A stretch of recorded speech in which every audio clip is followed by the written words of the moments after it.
Curitiba, Brasil, 2016. La policía detiene a una secretaria que lleva 11 años trabajando para Odebrecht, la mayor constructora de Latinoamérica. En su poder encuentran algo que cambia todo, una lista de apodos ligados a cifras millonarias. Los apodos son nombres en clave: Careca, una exalcaldesa de Lima; Bigote, un exfuncionario peruano; Curriculum Vitae, un expresidente regional. Todos son políticos, todas las cifras son sobornos. Cuando los abogados de Odebrecht ven esa lista, toman la decisión más inteligente que pueden: negocian un acuerdo de confesión masiva. 77 ejecutivos de la empresa confiesan ante la justicia a cambio de reducción de condena. Lo que sale a la luz las semanas siguientes sacude a 12 países y 4 continentes. 788 millones de dólares en sobornos, 12 países, un solo departamento.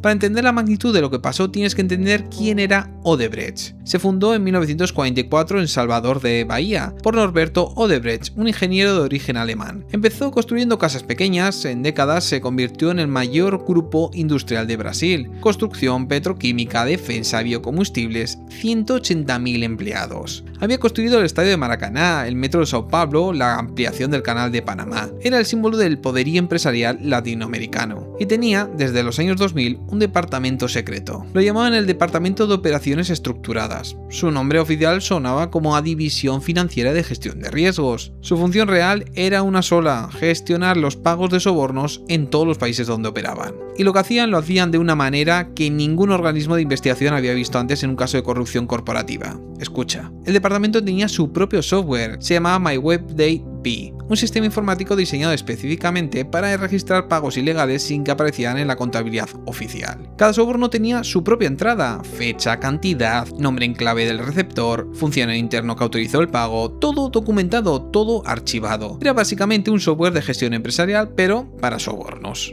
El proceso era mecánico. Cuando Odebrecht quería un contrato público, identificaba a los funcionarios clave, negociaba la comisión, normalmente entre el 1 o el 3% del valor del contrato, y pagaba.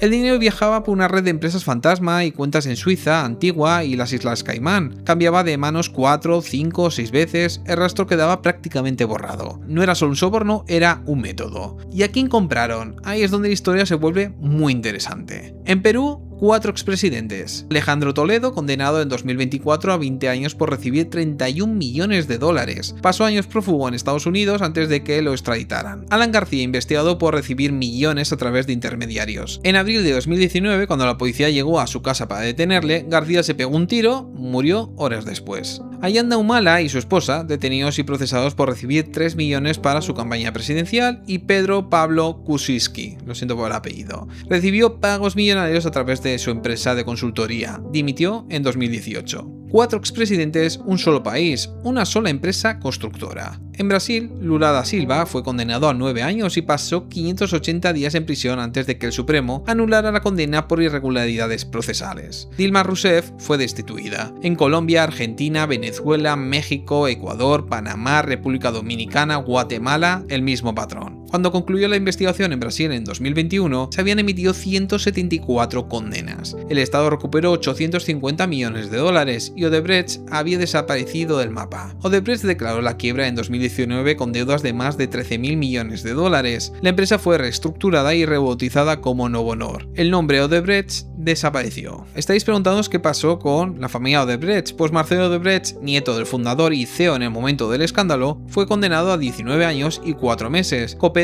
y salió antes. A veces me paro a pensar en cómo nos han vendido la idea de que la corrupción es un error, un tropiezo ético de alguien que se dejó llevar por la ambición. Pero cuando miras de cerca lo que pasó con Odebrecht, te das cuenta de que la realidad es mucho más cínica. Yo pienso que la corrupción no es un accidente, es una decisión. No fue un grupo de ejecutivos actuando en las sombras, fue una empresa creando un departamento entero, con su propio software y especialistas. Lo que me vuela la cabeza es que el soborno no era algo extra, era una línea de negocio más, tan planificada y estructurada como la construcción de un puente o una presa. Y lo peor es que esto no se sostiene solo. Me pongo a ver cómo funciona la red y me queda claro de que la ceguera colectiva es el combustible de este motor. Bancos, auditores, gobiernos, todos estaban cómodos. Cuando el sistema funciona para que todos saquen tajada, nadie tiene el menor menor incentivo para encender la luz. Mirar hacia otro lado no es un descuido, es una estrategia de supervivencia financiera. Pero lo que más me duele al analizar estos casos es que solemos hablar de millones de dólares como si fueran solo cifras en una pantalla, cuando en realidad la corrupción tiene víctimas con nombres y apellidos. Esos 788 millones no son solo dinero, son oportunidades perdidas. Pienso por ejemplo en 83.000 ambulancias que Brasil podría haber tenido y no tuvo porque estaba el dinero en una cuenta de Suiza. Es un robo directo a la salud y al futuro de la gente, del pueblo. Al final sí, la justicia llegó, pero me deja un sabor amargo ver cómo no aterrizó con el mismo peso sobre todos los hombros. Al parecer, en las altas esferas, la ley también tiene sus matices. Me he quedado pensando en cómo el dinero busca lugares donde esconderse. Por eso la próxima semana quiero que hablemos de cómo los ultra ricos compran mansiones en las que nunca van a vivir. Vamos a meternos en el negocio secreto del lujo vacío.